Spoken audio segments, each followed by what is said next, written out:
Друзья, привет! Тему я сегодня выбрал, конечно, очень объемную, поэтому постараюсь максимально лаконично описать те основные направления, которым я уделяю внимание.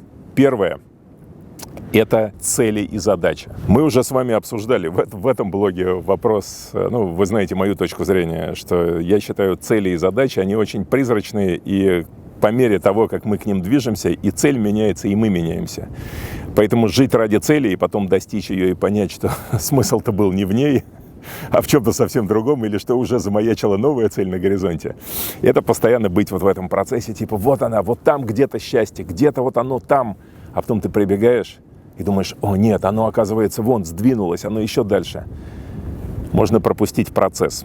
Поэтому, конечно, кайф в процессе. Но цели и задачи нужны нам как маяки, как путеводная звезда, как некий ориентир, как вершина, к которой мы идем. Вершину нужно видеть. Она должна быть там, чтобы к ней проложить путь, чтобы карабкаться, бороться, кайфовать от процесса, наслаждаться процессом. Но нужно иметь цель. Потому что без цели ты как, понятно, как в океане, без компаса, без направления. То есть компас нужен, вектор нужен. А дальше понимать, что эта цель лишь нужна нам как маяк. Как работать с целями и задачами? Как я делаю. Опять же, это просто мой опыт, как у меня это работает. У меня день рождения летом. Новый год, день рождения делят для меня календарный год на две части. В итоге я раз в 6 месяцев, один раз на день рождения, второй раз на Новый год, сажусь с листком бумаги, это обычно блокнот, в котором у меня записаны и прошлые были цели и задачи, и я сопоставляю, проверяю, как идет мое движение по крупным направлениям. Речь идет о крупных целях, не о мелких.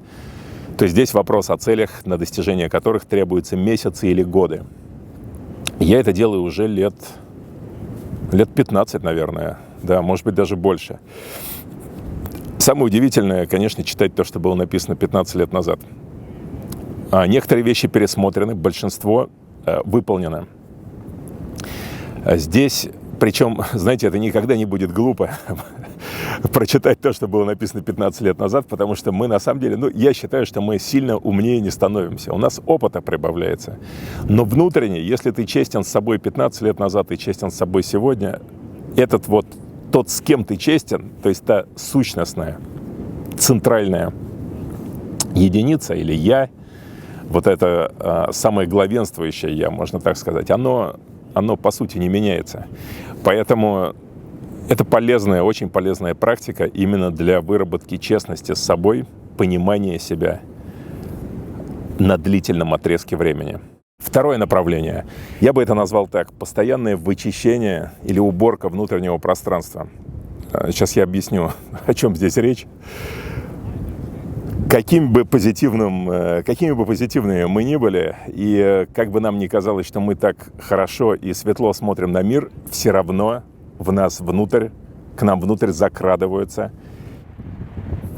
всевозможные раздражения. То есть никогда и никого, я так думаю, не устраивало все в мире вокруг. При этом то, что нас не устраивает зачастую, не зависит от наших действий вообще. Есть сферы, которые зависят. Над этими сферами нужно работать, и сейчас речь не об этом. Сейчас речь о тех каких-то скребущихся этих неприятных эмоциях, которые закрадываются в каждого из нас по отношению к тем вещам, которые априори мы не можем изменить. Устройство мира, поведение людей вокруг, какие-то макрообстоятельства мира или обстоятельства своей жизни, над которыми мы не властны. Где мы родились, в каких условиях мы родились, чем нам кажется, что обстоятельства нас заставили заниматься. Иными словами, вычищать негатив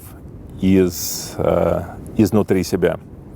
Следить за этим. Один раз и навсегда сделать это невозможно. Это почему я говорю, что это такая внутренняя уборка, потому что эта штука, это как пыль. Ты протер пыль, но все равно через какое-то время она собирается вновь. То же самое здесь. То есть нужно поддерживать свой внутренний мир. Как я уже ссылался на это, ясное небо. Как на небе, чтобы тучи не появлялись, расчищать их внутри, работать над этим, уделять этому внимание. Следующее направление – это, сейчас я скажу такие очень правильные слова, но постараюсь потом объяснить, чтобы вы поняли, что это реалистичная тема. Отдавать что-то окружающему миру. Я считаю себя максимальным, конечно, индивидуалистом, и поэтому, наверное, вам будет полезно услышать это именно от меня. Я всегда считал, что ответ я держу только перед собой, жил подавляющую часть своей жизни, большую часть, да и по сей день опираясь только на собственные задачи и ориентиры. Стараясь, конечно, не травмировать и не обижать, не использовать людей вокруг. Вот, то есть опираться только на себя. Но со временем ты понимаешь, что все, что ты достигаешь, все, чем ты, откуда ты берешь свой жизненный заряд, энергию, это не только физиологически вот бьющееся сердце, энергия, которая присутствует в теле и которую ты можешь выразить. Это не только душа, которая в тебе, вот она из пустого, или, так скажем, из вакуума, из пустого пространства генерирует энергию. Конечно, нет. Мы постоянно получаем от окружающего мира мотивирующие моменты, удивительные истории, тепло человеческое вокруг нас, поддержку человеческую вокруг нас.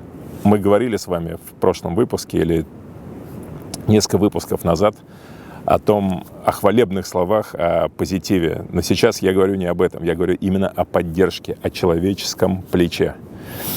Я в основном в своей жизни, конечно, получал это от девушек, от женщин, от тех, кто слушал меня, верил в меня. Они дарили мне всегда свое тепло и давали ту самую энергию. Я не думаю, что это называется забирать, но это точно называется получать. И это нужно возвращать и отдавать в мир вокруг. Причем я думаю, что здесь речь идет не только о близких людях, о родных людях, которые вокруг вас, о вашей семье или о ваших детях. Здесь речь в первую очередь о людях чужих, которые совсем не ожидают то, что могут получить от вас помощь и поддержку. Мы все в своей жизни сталкиваемся с людьми, которым нужна эта помощь и поддержка. И я искренне благодарен обстоятельствам за эти подворачивающиеся иногда возможности. Они подворачиваются достаточно часто. Случайные эпизоды в жизни, которые сталкивают тебя с людьми, которые совсем не ожидают, что сейчас им эта помощь будет оказана. У меня такие ситуации бывали, и, конечно, сразу хочется сбежать. Делаешь это, и дальше надо сбежать, чтобы не получать вот эти лавры. Потому что для людей, конечно, это потрясение. Люди, к сожалению, мы все зачастую не верим, что такое. Именно мы верим, что мы можем сделать, но мы не верим, что нам могут сделать.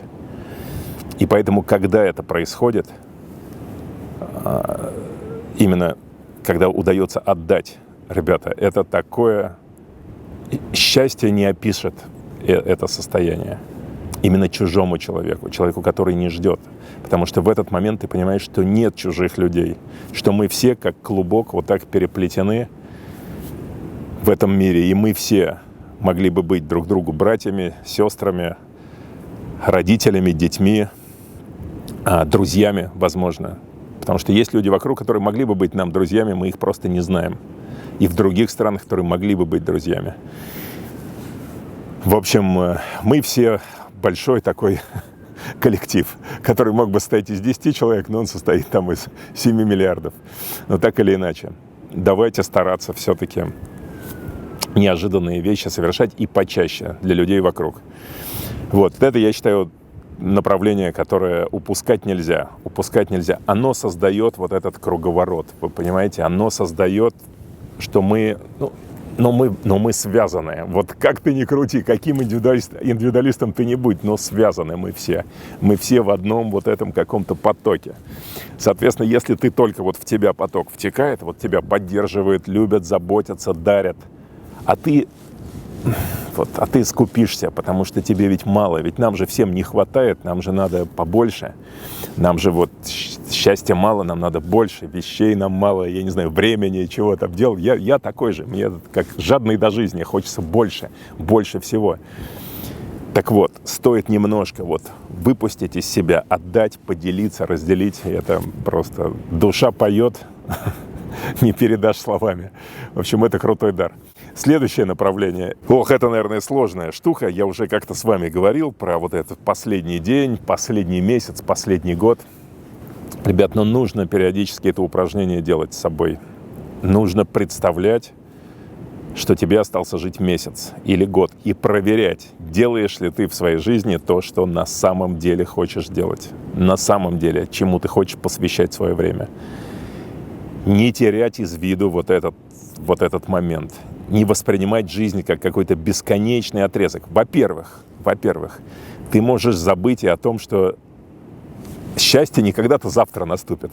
То есть мы же еще очень часто из-за того, что не думаем, что это последняя неделя, месяц или что-то, мы не понимаем, что вот оно, все вокруг. Понятно, я сейчас тут в офигенном месте, и это, конечно, прекрасно. Не всегда все так, но все равно вот оно сейчас, сегодня. Сегодня и есть то, ради чего вы жили всю свою жизнь. Именно ради сегодня.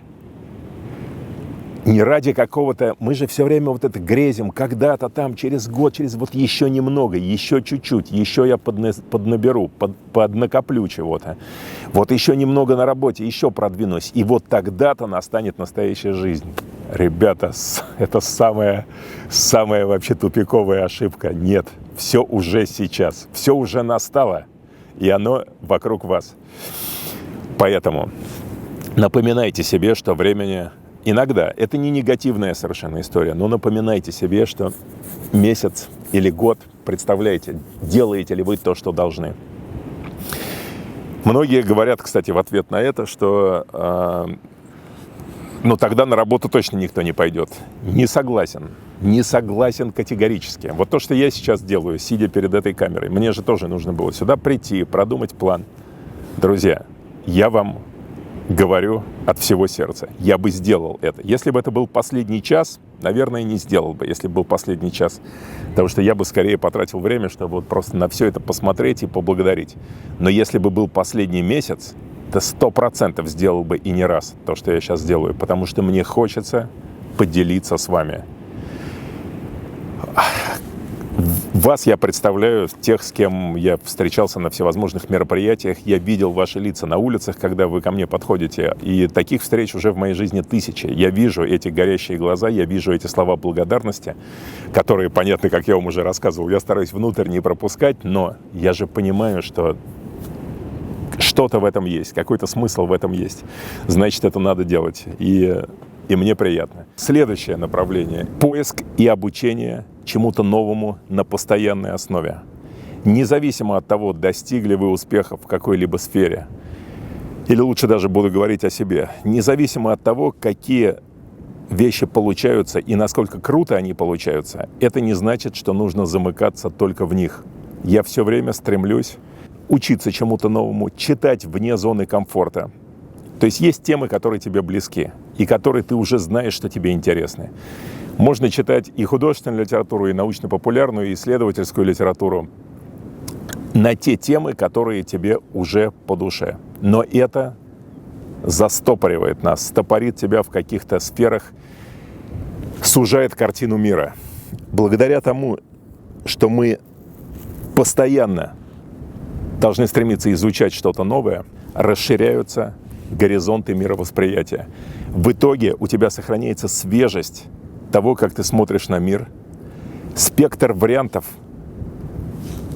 выбора, спектр вариантов действий в сложных ситуациях, он всегда шире. Мозг более гибкий, мировосприятие более гибкое, оно никогда не костенеет.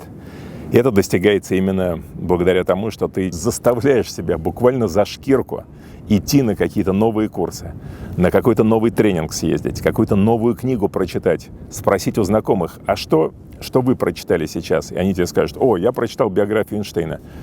А ты думаешь, так, что-то физика — это совсем не мое, мне интереснее про путешествия. Берешь и читаешь. Политика — это совсем не мое, а ты берешь и читаешь. Почему я привожу в пример биографии? Очень часто потому, что в биографиях, благодаря тому, что жизни других людей соприкасаются с множеством, так же, как, например, ваша жизнь, она соприкасается с множеством сторон жизни. Чья-то чужая жизнь соприкасается с другим спектром сторон. И ты можешь через биографию какого-то человека увидеть для себя, а почему бы мне не изучить эту сферу, а почему бы не заинтересоваться этой сферой. В конечном итоге нет зацикленности на своих привычных путях. И последний пункт, последнее направление. Предположим, вы выполняете все остальное. Вот и цели вы пишете, и дела добрые делаете, и негатив внутренний вычищаете. Но полезно себя спросить, а все-таки вот кайф-то есть от жизни? Это так, абсолютно абстрагируясь от всех прочих пунктов. Просто задаться вопросом, есть ли радость? Где вот эта настоящая радость? В какие моменты это настоящая радость? Я такими вопросами тоже задавался. И даже летал в диковинные места, типа в джунгли Амазонки, и с шаманами там пил диковинные напитки. Пытался понять, может быть, есть в жизни что-то, чего я не вижу, чего я не испробовал. Что-то, какое-то направление, которое для меня не открылось еще само, а оно вот меня где-то ждет. Потому что когда ты живешь и позволяешь себе жить всегда искренне от души и позволяешь себе делать то, что хочешь, то, конечно, в какой-то момент ты думаешь так, а может быть, все-таки парадигма узкая, может быть, она пошире должна быть. И вот что я понял, что открылось, что на самом деле суть вот в том, о чем мы с вами часто говорим, суть в моменте и в благодарности за этот момент. Такие простые слова. Что такое благодарность в моменте? Это значит, когда вот тот самый альпинист, как мы говорим, да, образно выражаясь, лезет на гору и понимает, что вот остался час, и он должен либо подняться на вершину, либо развернуться обратно и пойти вниз, потому что уже время рассчитано, и нельзя затягивать с подъемом. И вот это стремление к цели, это, вы понимаете, о чем я говорю, борьба ради вот этого ориентира. Но как бы не пропустить момент текущий, вот этот кайф, который здесь есть. Как мне часто говорят, Денис, невозможно же заставить себя. Речь идет не о том, чтобы заставить себя кайфовать от момента, а дело в том, чтобы остановиться и увидеть этот момент.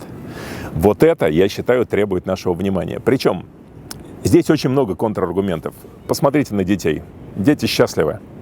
Они не думают об этом. Им не нужно смотреть этот выпуск абсолютно, потому что они и так постоянно находятся в моменте. Ребят, вот в чем дело. Для них события происходят здесь и сейчас. Залезли маленькие девчонки под стол, стали там что-то там, куклы друг другу какие-то там показывать, о чем-то играть. Я сколько раз вот наблюдаю за этими вещами, и я думаю, вот если сейчас во Вселенной что-то произойдет, вспышка на Солнце, за кого более обидно? За угрюмых людей, сидящих за соседним столом, которые решают какие-то вопросы, и думаешь, а вот это, например, последняя минута, да, они сидят, чего-то там друг с другом, что-то там решают, давят друг на друга, ссорятся, повышают тон. И здесь вот эти маленькие чудесные создания, которые живут в этом моменте, в этом своем придуманном мире, неважно, они наслаждаются секундой, не зная об этом. Мы уже не сможем это делать, не зная об этом, но мы можем сконцентрироваться и сказать себе, вот этот чудесный момент, вот здесь я сижу, на этом стуле, на этом пляже. Какой здесь воздух, ребята. Если бы, я не могу вам передать через камеру, как шумит океан вдали, какая дымка над этим океаном. Там скала, вы ее не видите, но она просто невероятная. И это все мое сейчас. Хочу туда пойду, хочу сюда. Могу остановить эту запись, могу продолжить. Это мой выбор. Это крутой момент, лучший момент. Возможно, ради этого момента я и жил. Так что обращайте внимание на секунды. Как там поется в песне? Не думай о секундах свысока. В них весь смысл. Спасибо вам, ребят, огромное за внимание. Эти вещи, направления распределены были не по степени важности, они все максимально важные. Так что делитесь своими мыслями и перейдем от разговоров к спорту. Спасибо. Великолепный день для того, чтобы устроить очередную совместную тренировку нам с вами. Я нахожусь в высокогорье. Это 1000 метров, Кисловодск. И планирую сделать следующее. 50 подтягиваний и 100 отжиманий. Помните, как когда-то летом мы с вами делали 50 подтягиваний, потом 150. Сейчас сделаем сочетание двух движений антагонистов. Предлагаю вам тренироваться вместе со мной. Итак, мы делаем одно подтягивание, дальше 2 отжимания на брусьях. Еще одно подтягивание, 2 отжимания на брусьях. И вот так нон-стоп чередуем эти 2 движения. Начинаем. Вся идея этого видео состоит в том, чтобы вы тренировались вместе со мной. Возьмите это видео с собой на спортплощадку или в спортзал и сделайте одновременно.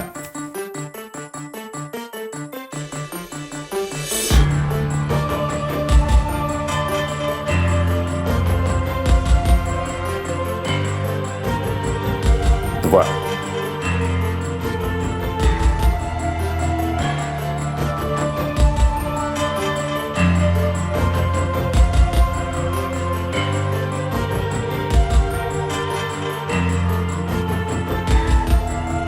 Три. Я буду считать подтягивания, а отжимания просто умножаем на 2.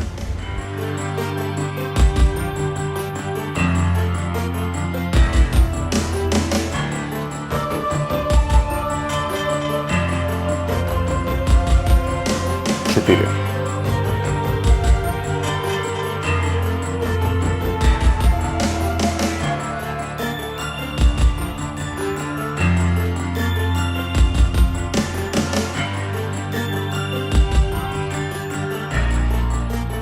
5.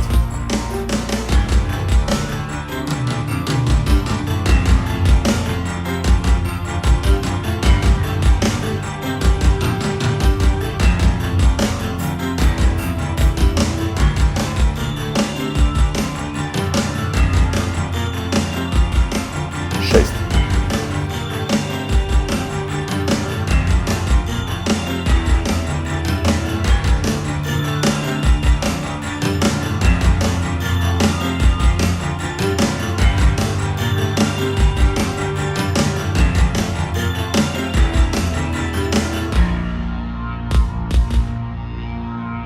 7.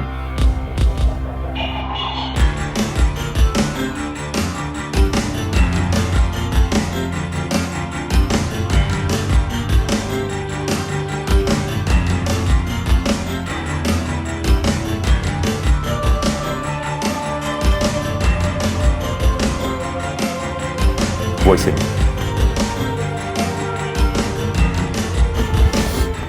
Главное здесь не думать о том, сколько там осталось, наслаждаться процессом.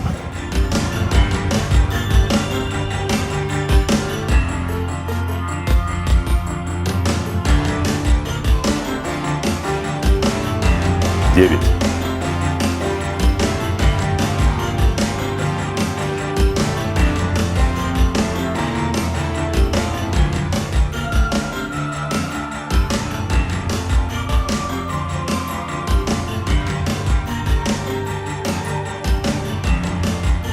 10.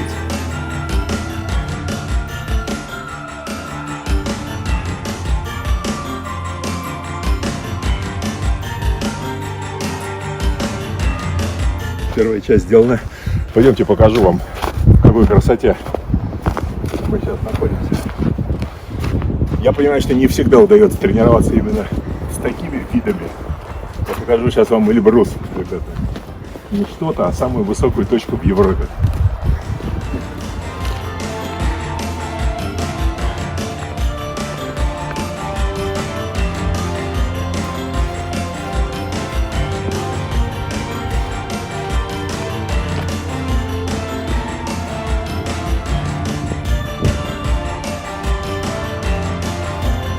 Представляете, какая панорама? Вот это мир. А вон в шапке Эльбрус. Практически в такой же шапке, как я сейчас. Вон там. То есть вам сложно его узнать, потому что он весь закрыт облаком. А вон, кстати, на верхотуре, вот там та самая олимпийская база, где я сейчас живу. Расскажу о ней в следующем перерыве. Пойдемте, продолжим.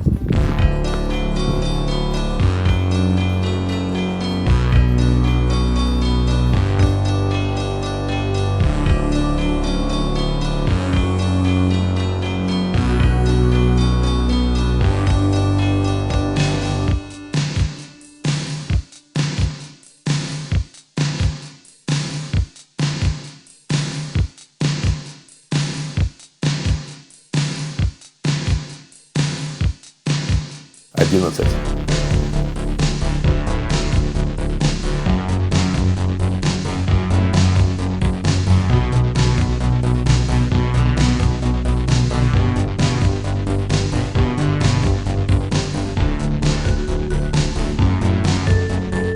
Двенадцать.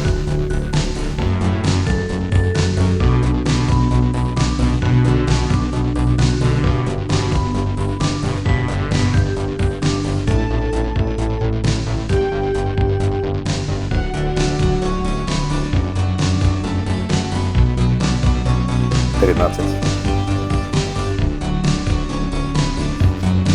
Раз за разом, ребят, из-за того, что мы делаем такими короткими микроподходами, очень важно чувствовать работающие мышцы и концентрироваться на каждом из этих повторов. Это то преимущество, которое у нас есть при такой схеме. 14 сейчас. Задавали вопрос, кстати, после прошлых подобных видео, что тренируется в этом случае. Сейчас чуть позже об этом.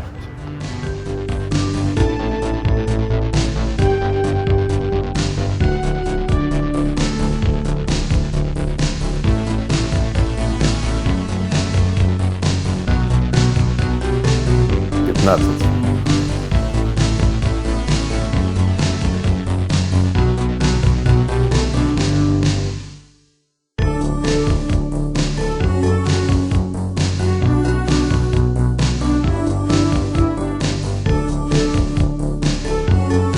16.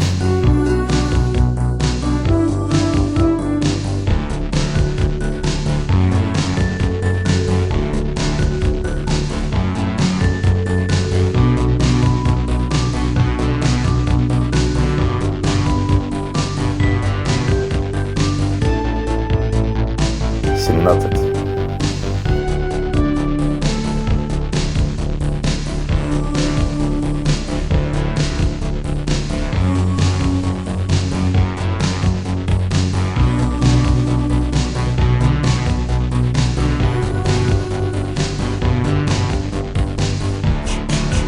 18.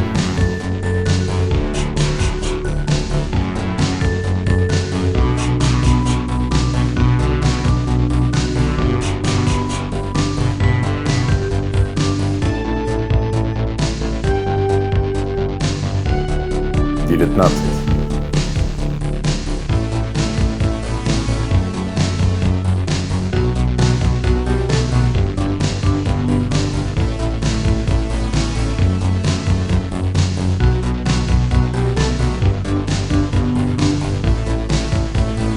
20.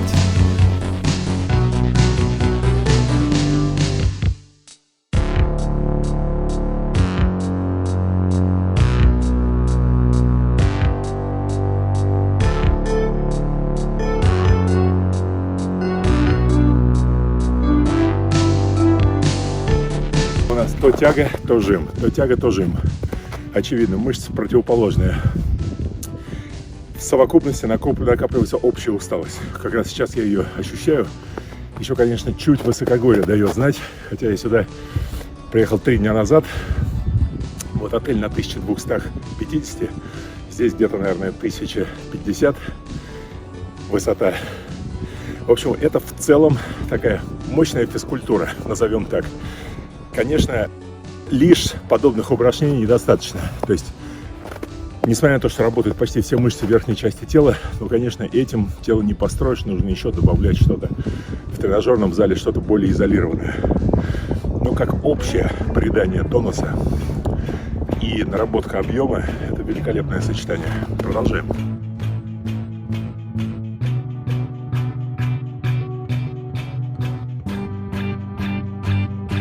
Двадцать один.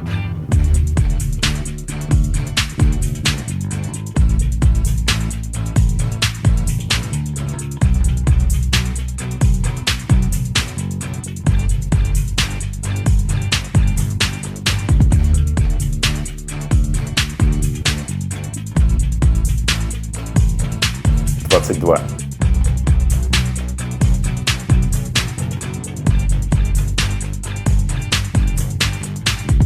Я 20 лет я не делал эту схему, кстати, как вот вам тогда показал, 150 подтягиваний, помню. Это было, конечно, так хорошо. А с отжиманиями никогда не делал. И вот сейчас решил проэкспериментировать, насладиться этим замечательным днем, ну и вас подбодрить.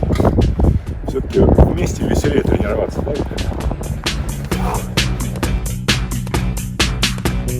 23.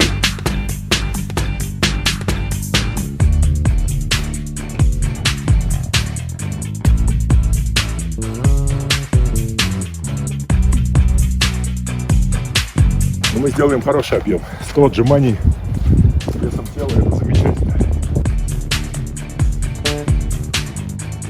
24.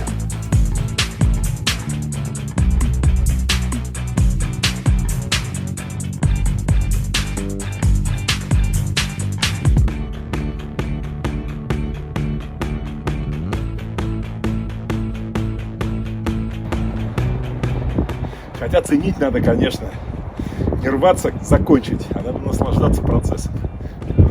25.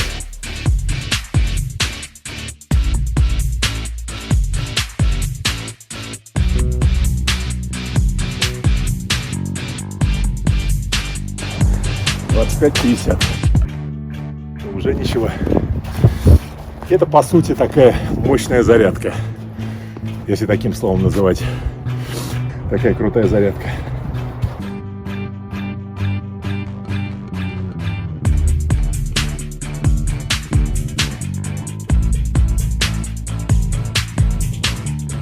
Двадцать 26.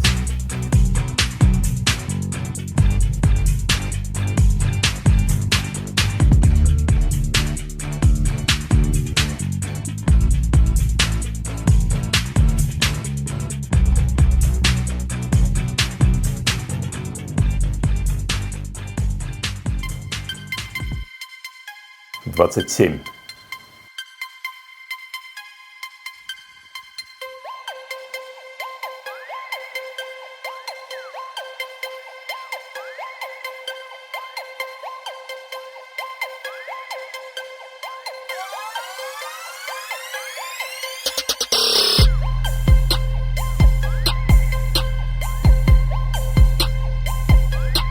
28.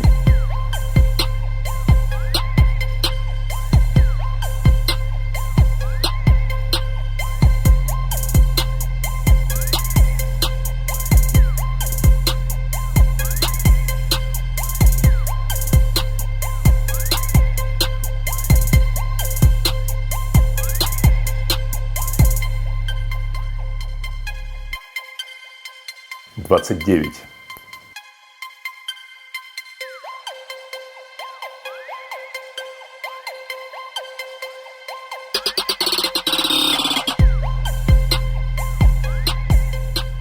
'Личное подтверждение, насколько активно отдыхает сознание, потому что ты настолько фокусируешь свое внимание на тренировке, что даже вот я думаю, так, стоп, а было 28 или было 29, то есть вообще происходит полная разгрузка сознания, которое у нас так сильно напрягается в нашей жизни повседневной. Спорт, особенно на свежем воздухе, это прекрасное обнуление мусора, который скопился внутри от этих всех бестолковых стрессов. Поэтому надо делать. Ну что, 30 уже сделали. Слушайте, осталось вообще чуть-чуть. Надеюсь, вы тренируетесь со мной. Смотреть это, ребят, просто сидеть на диване и смотреть смысла нет. Надо делать вместе. Потому что у вас появляется жадность к тренировке, когда вы... Ну так должно быть. У меня было бы так.30.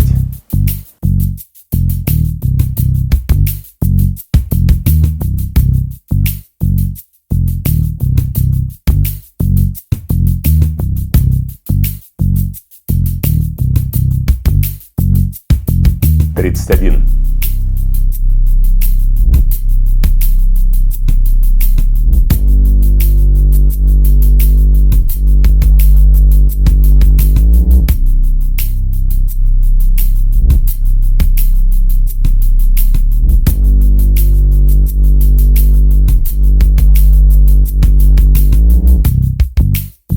32.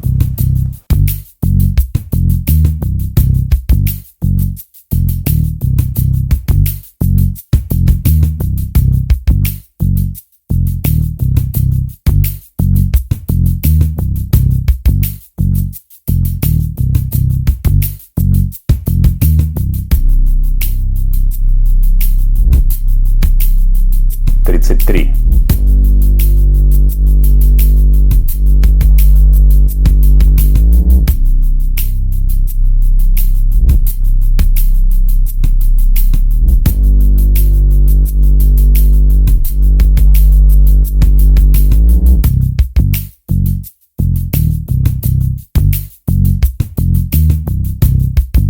34.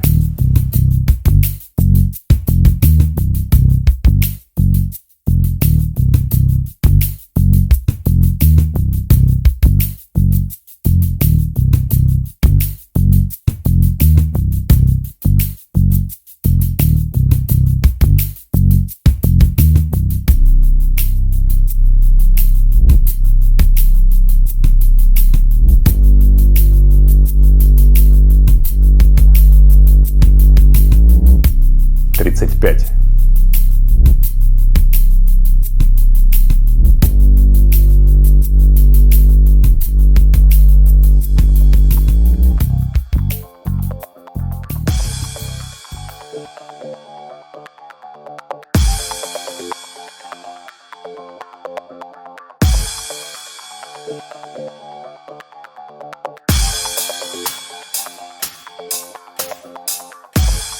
36.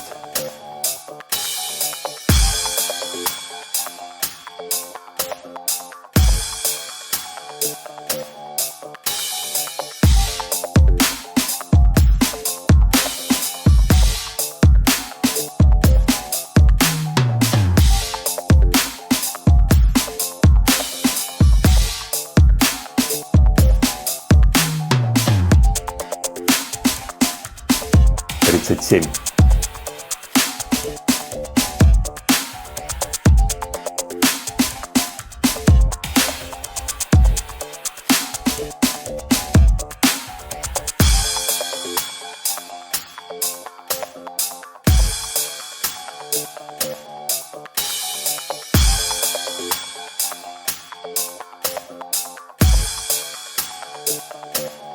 38.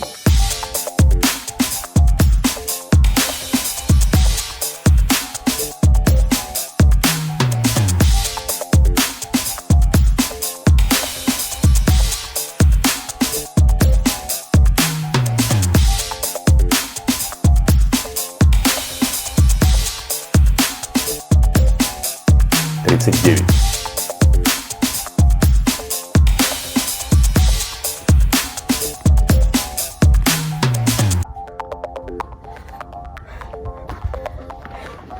Тут, кстати, возникает вопрос, сколько можно это продолжать?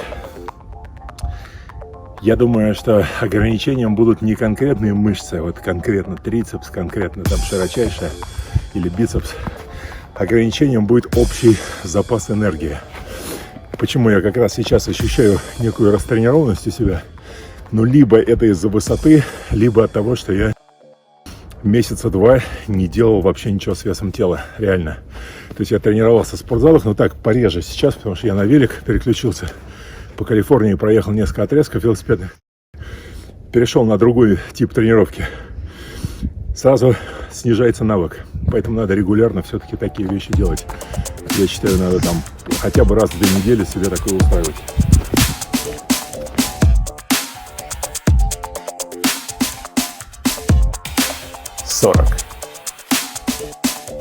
Все, последняя концовка. Давайте в максимальном темпе сделаем сейчас. Насколько это возможно, конечно.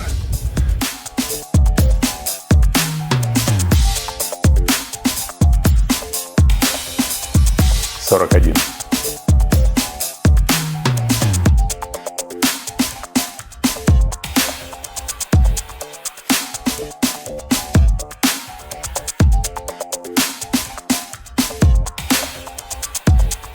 42.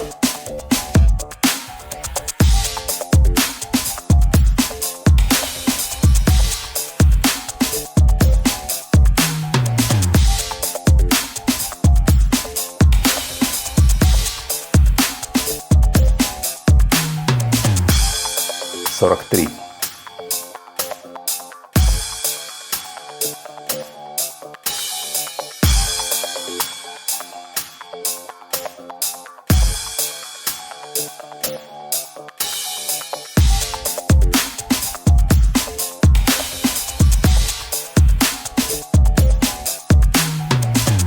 44.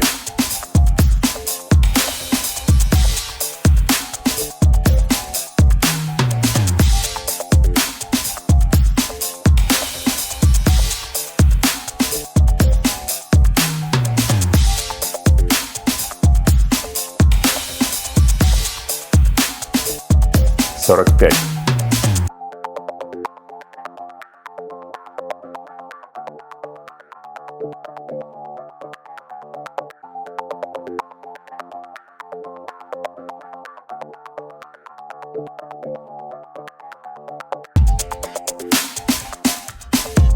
46.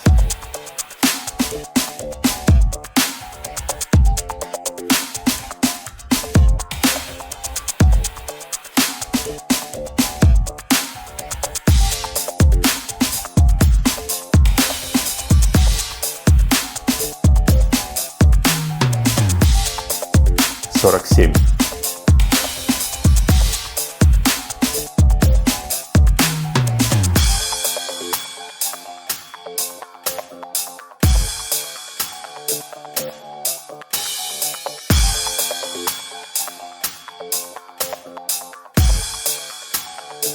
48.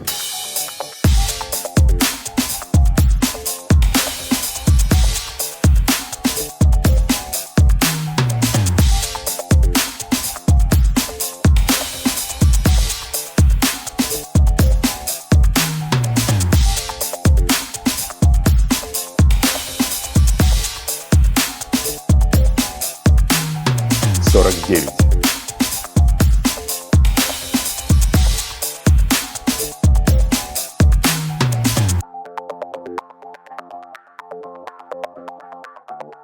И 2 штрафных. Вы не против 2 штрафных? Сейчас я бормочу что-то насчет того, что сделал уже 50. Очевидно, что я сбился со счета. Именно поэтому важно всегда сделать штрафные в конце. В данном случае я сделал 2 штрафных, так что у нас в итоге получится с вами 51 подтягивание и 102 отжимания на брусьях. Круто!